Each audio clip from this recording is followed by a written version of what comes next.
በስመ አብ ወወልድ ወመንፈስ ቅዱስ አሐዱ አምላክ አሜን። የተወዳችሁ የተባረካችሁ በክርስቶስ ሰማያዊ በሆነ ስፍራ መንፈሳዊ በሆነ በረከት የተባረካችሁ ብዙ ምሕረት፣ ጸጋ፣ በጎነት ያደለን ያደላችሁ ከሰማያት የወረደ ከእናታችን ከእመቤታችን ተወልዶ መስቀል ላይ ዕዳ ሲከፍል ዕዳ የተከፈለለት የዳነ ሕዝብ ያደረገን ያደረጋችሁ ሀብተ ወልድ ስመ ክርስትናን የሰጠን መንፈስ ቅዱስ ያተመን የዘላለም ተስፋ ባለቤቶች ያደረገን ያደረጋችሁ ሁላችሁ እንደምን ቆያችሁ? ሁሉም የሚችል አምላክ ጌታ ስሙ የተወደደ የተመሰገነ ይሁን። የእግዚአብሔር ልጆች እንግዲህ እርሱ ላይ እንዳያችሁት ምን ነው አንዳንዴ በእኔ ላይ ይበረታል የምንል ሰዎች አለንና የእግዚአብሔር ቃል ፈጽሞ እኛ በማናስበው መንገድ ለዚህ ጥያቄያችን መልስ ሊሰጠን ዛሬ እግዚአብሔር ፈቃድ ነው። መጽሐፍ ቅዱስ መጽሐፈ ሳሙኤል ቀዳማዊ ምዕራፍ 16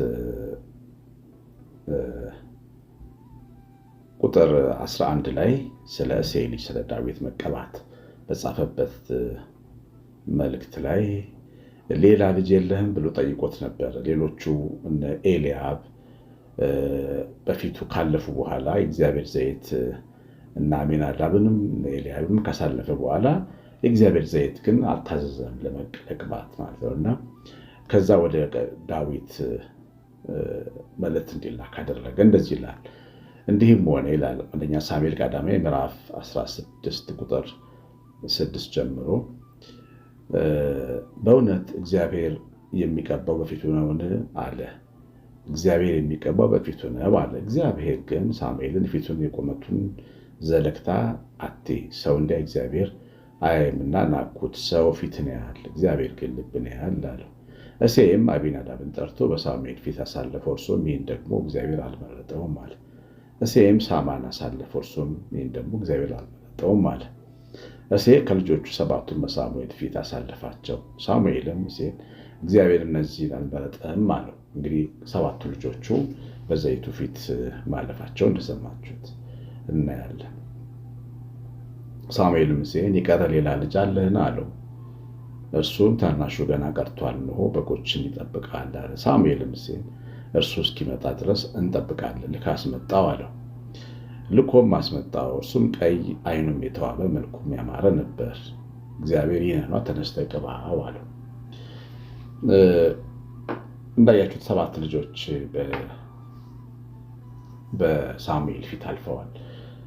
7ቱ የእሴይ ልጆች የእግዚአብሔር ጥሪ አልመጣላቸውም። ቅባቱ እስራኤልን እንዲመሩና እግዚአብሔርን ሀሳብ እንዲሸከሙ የመጣ ነበር ያ የሳሙኤል ዘይትና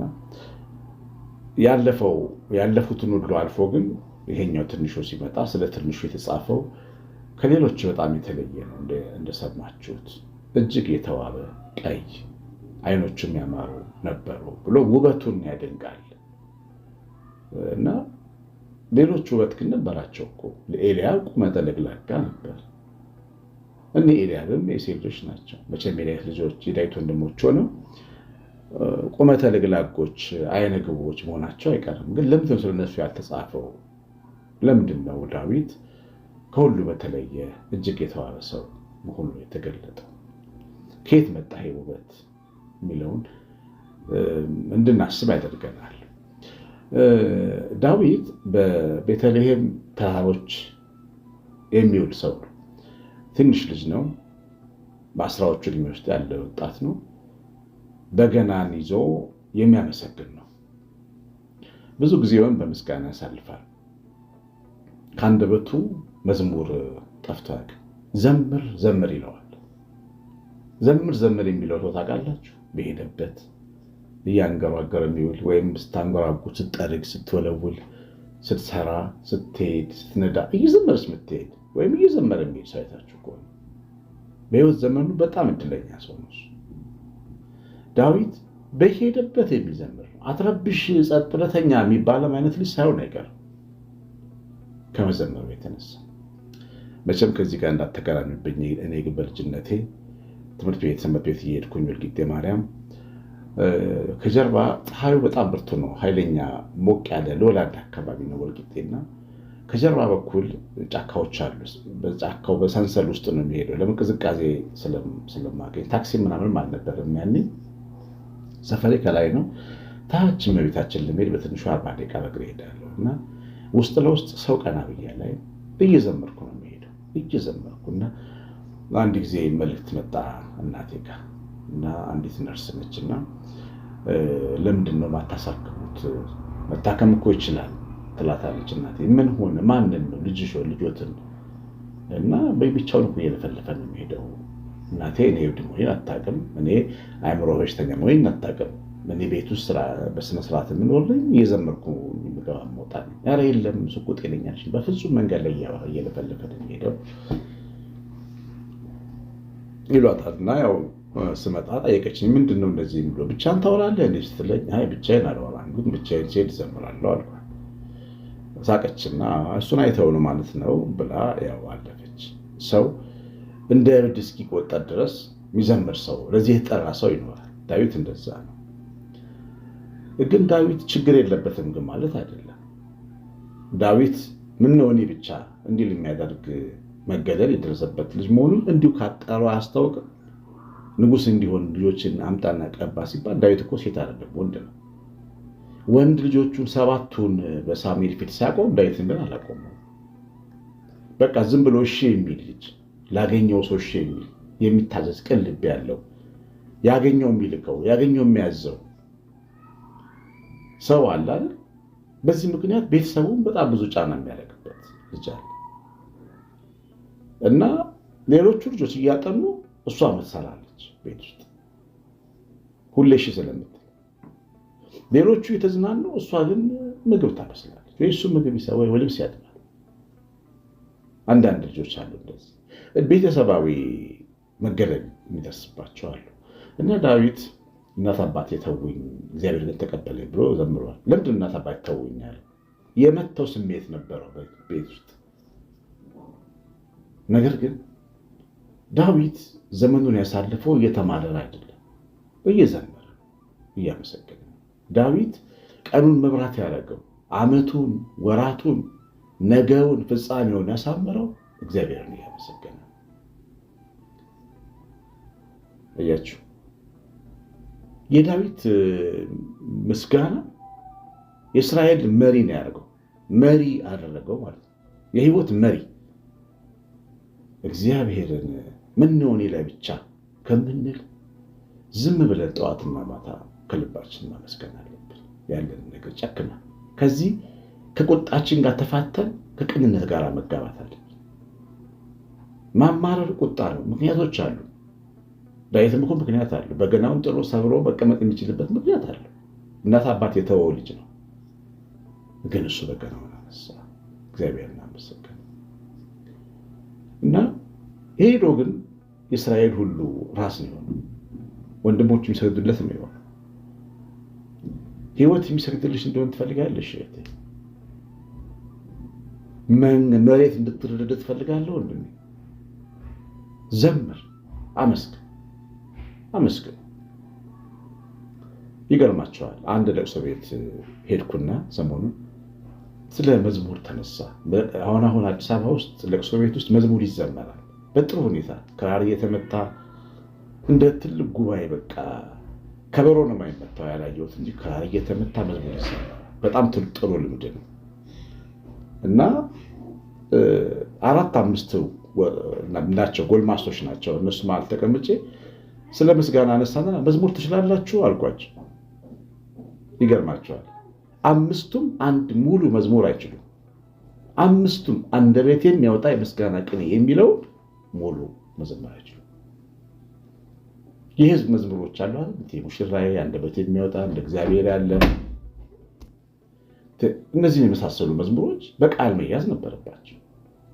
እንደ ቸርነት የሚለውንም መጨረሳችሁ እንጂ ሰው እግዚአብሔርን ለማመስገን ለእግዚአብሔር ለመዘመር በዚህ ልክ ሳይዘጋጅ እግዚአብሔር የእሱን ችግር እንዲፈታ መፈለጉ ፌር ነው ወይ? እስቲ ንገሩኝ እግዚአብሔር ልጆች። እና ዳዊት ብዙ መዝሙሮች ዘምሯል። ይሄ ከ150 በትንሹ ወደ 100 የሚሆነው 98 አካባቢ የቅዱስ ዳዊት መዝሙር እነዚህም ሁሉ መዝሙራት የዘመረው በደስታ በተላቀ እንዳይመስላችሁ በመርሳትም በችግርም በጎድለትም በትግልም በጦርነትም በስደትም ጊዜ ነው። በስደት ጊዜ ዳዊት መዝሙር ምስጋና ነው። በስደት ጊዜ ምስጋና ነው። በልጁ ባሳደደው ጊዜ ምስጋና ነው። ሳውል ጦር በወረወረበት ጊዜ ምስጋና ነው። ግን ጦር ሲመታው ግን አታዩም። ዘማሪው ዳዊት ጦር አልመታም። የተወረወረበት ቀስት አልነካው። የተነሳበት ጠላት አልቻለም። ዳዊትን እድሜ ጠግቦ ከብሮ ሞተ ነው የሚለው እግዚአብሔር ልጆች። እና ፊት መሆን የምንፈልግ በህይወታችን ፊት መሆን ከቤተሰቦቻችን፣ ከዘመዶቻችን፣ ከስራ ባልደረቦቻችን ፊት የተሻለ ቦታ መቀመጥ የምንፈልግ ሰዎች ማመስገንን መልመድ መቻል አለብን። ማመስገን ራስ ፊት ብቻ አይደለም፣ ውበትም ነው የሚሆነው። ቁንጅና እጅግ የሚያምር ፊት ይዛ አንድ ሴት የምታክተመትም ከሆነ የምትማረር ከሆነ ማንም ሰው አያት። የኔ እድለ ሰባራ እኔ እንዲህ ነኝ የምትል ማንም ሰው ለትዳር አይፈልጋት። ማንም ሰው አንዲት ሴት ደወለችልኝና ረዥም ሰዓት ኮምፕሌን አደረገች። እግዚአብሔር ላይ በጣም እንደምታዝን በአምላኳ እና መዝሙር እንድሰራላት ይገርማችኋል። እኔ አምላኬ ያዘኛል፣ መዝሙር ይሰጠኛል። ለሰው መዝሙር ልሰራ ስነሳ በቃ ያመጣል። እምቢ ያለኝ ይገርማል። እምቢ ሞከርኩ፣ እዛች ቤት መዝሙር መጻፍ አልቻልኩም። እጅግ ቆንጆ ድምፅ ይዘው እምቢ የሚያጉረመርሙ ሰዎች እጅግ ውብ ሆነው እጅግ ያማሩ ሆነው ግን እጅግ ውቦች ናቸው፣ ቆንጆች ናቸው ተብሎ ሊመሰገኑ ናቸው። እና ሚስት ሆነች ለምሳሌ ሁሌ ኮምፕሌን ባልሽን፣ ሰውን፣ ቤተሰብን፣ ልጆችን፣ ኑሮን፣ ገበያ፣ እግዚአብሔርን የምታማረሪ ከሆነ ባልሽ አንቺን የኔ ቆንጆ ብሎ ላመሰግንሽ አይችልም ነው አይልሽም። አንተም እንዲህ ወንዱ እንዲህ ከሆንክ ሚስት የኔ ጀግና የኔ ብርቱ አትልም። ከየት አምጥታ ትላለች? ምስጋና ነው ለሰው ሞገስ። የዳዊት አይኖች የተዋቡ እንዲሆኑ ያደረጋቸው ምስጋና፣ የዳዊት ፊት እጅግ ያማረ ነው ብሎ ጸሐፊው እንዲገልጸው ያደረገው መዝሙሩ ነው። ውበት ነው። ባለፈው አልተማርንም? ጥቁር ነኝ ግን ውብ ነኝ፣ ፀሐይ መልኬን አክስሎታል፣ እኔ ግን ውብ ነኝ። ምስጋና ነው ውብ የሚያደርገው። እያችሁ እያተመተመን በስራ ቦታ ላይ የተሻለ ቦታ ላይ አናገኝም። እኔ ምን ነው የኔ ነገር ምን ነው የኔ ነገር ምን ነው እያልን እንዲሁ ህይወታችን ጥያቄ ሆኖ ነው የሚቀጥለው። እግዚአብሔርን ማመስገን ያስፈልጋል። ዝም ብሎ በአፈም ብቻ አለ መዘመር ያስፈልጋል። መዝሙር ትልቅ መሳሪያ ነው። ትልቅ መሳሪያ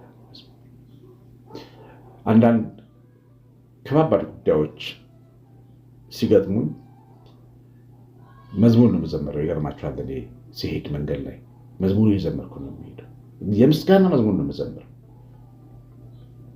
ምስጋናው እዛ ጋር ያለውን ግንብ አፍርሶ ይጠብቀኝ